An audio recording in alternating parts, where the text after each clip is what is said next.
नमस्कार मित्रांनो, आज आपण हाऊसकीपिंग क्लीनिंग कॅडी याबद्दल माहिती घेऊया। केमिकल्स आणि हे डस्टर्स कसे ठेवायचे आणि कुठे ठेवायचे, तर ते ठेवायचे असतात कॅडीमध्ये। तर आज आपण माहिती घेऊया हाऊसकीपिंग क्लीनिंग कॅडीबद्दल। तर हे पिक्चर जे तुम्हाला दिसत आहे ते आहे क्लीनिंग कॅडी, जे हाऊसकीपिंगमध्ये पब्लिक एरिया आणि फ्लोर्स दोन्हीकडे वापरली जाते। तर कॅडीमध्ये तुम्ही एक बघत असाल की तिथे 3 कंपार्टमेंट आहे। तर कॅडी ह्या वेगवेगळ्या कलरमध्ये उपलब्ध असतात। पिवळी आहे, निळी आहे, ग्रे आहे, काळ्या कलरची आहे। जी तुम्हाला सुटेबल असेल, तुमच्या हाऊसकीपिंग मेड्स कार्टला, चेंबर्स कार्टला जी शोभून दिसेल, जी तुमच्या डेकोरला मॅच होईल, त्या प्रकारची त्या कलरची कॅडी तुम्ही जरूर विकत घ्यावी। तर हाऊसकीपिंगमध्ये फ्लोअर्स असतात, ज्या फ्लोअर्सवर रूम अटेंडंट आपले काम करत असतात त्यांना अलॉटेड रूम्स असतात। 15 to 80 रूमचं क्रेडिट नॉर्मली प्रत्येक रूम अटेंडंटला मिळतं। तर त्याची स्वतःची एक मेड्स कार्ट असते।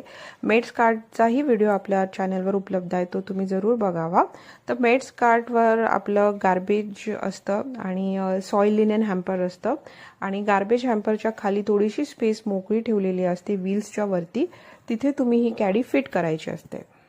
राईट हँड साईडला जी छोटीशी ट्रॉली आहे ती गार्बेजची आहे, सॉइल गार्बेज जे असेल ते टाकायचं, आणि लेफ्टला जी हॅम्पर आहे ते सॉइल लिननचा हॅम्पर आहे, आणि ज्या गार्बेजच्या बिनच्या खाली आहे ती छोटीशी स्पेस आहे, ती तुमच्या कॅडीसाठी आहे। तर कॅडीच्या वरती तुम्ही बघाल तर थोडीशी स्पेस ही मोकळी आहे, कारण की तुमचे स्प्रेगन तिथे येतात आणि स्प्रेगन हे उभे राहिले पाहिजे, त्यासाठी ही तेवढी स्पेस दिली गेली आहे। पब्लिक एरिया क्लिनिंगसाठी आपल्याला मेड्स कार्टची गरज नसते, तिथे आपल्याला फक्त हाऊसकीपिंग कॅडीची गरज असते। पण आपल्याला जी ट्रॉली दिलेली असते ती तुम्ही पिक्चरमध्ये बघाल, या प्रकारची ट्रॉली आपण पब्लिक एरियामध्ये वापरतो, जिथे व्रिंगर ट्रॉली पण आहे एका साईडला, जिथे बकेट आहे। व्रिंगर ट्रॉली म्हणजे बकेट असतं, तिथे आपण पाणी घेऊ शकतो, मॉप अपला वॉश करू शकतो, क्लीन पाणी घेऊ शकतो। साईडला दुसऱ्या कंपार्टमेंटमध्ये क्लीन पाणी असतं, तिने आपण मॉप करू शकतो। मग पाण्यामध्ये आपण आपलं केमिकल डिझॉल्व करू शकतो, वरती स्प्रेगनमध्ये जे केमिकल आहे त्या प्रकारे।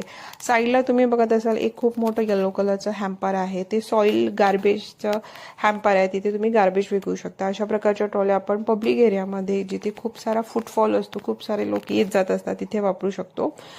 अशा प्रकारच्या ट्रॉलीज तुम्ही मॉलमध्ये, जिथे फूड कोर्ट असतं, मोठा एरिया असतो, तिथे हाऊसकीपिंग टीम जी असते ते अशा प्रकारच्या ट्रॉलीज वापरतं। तर वरचा जो कंपार्टमेंट तुम्हाला दिसतो, जिथे स्प्रेगन उभे आहेत, तिथे त्यांची कॅडी आहे, हाऊसकीपिंग क्लिनिंग कॅडी आहे। तर ती कॅडी ते वापरतात।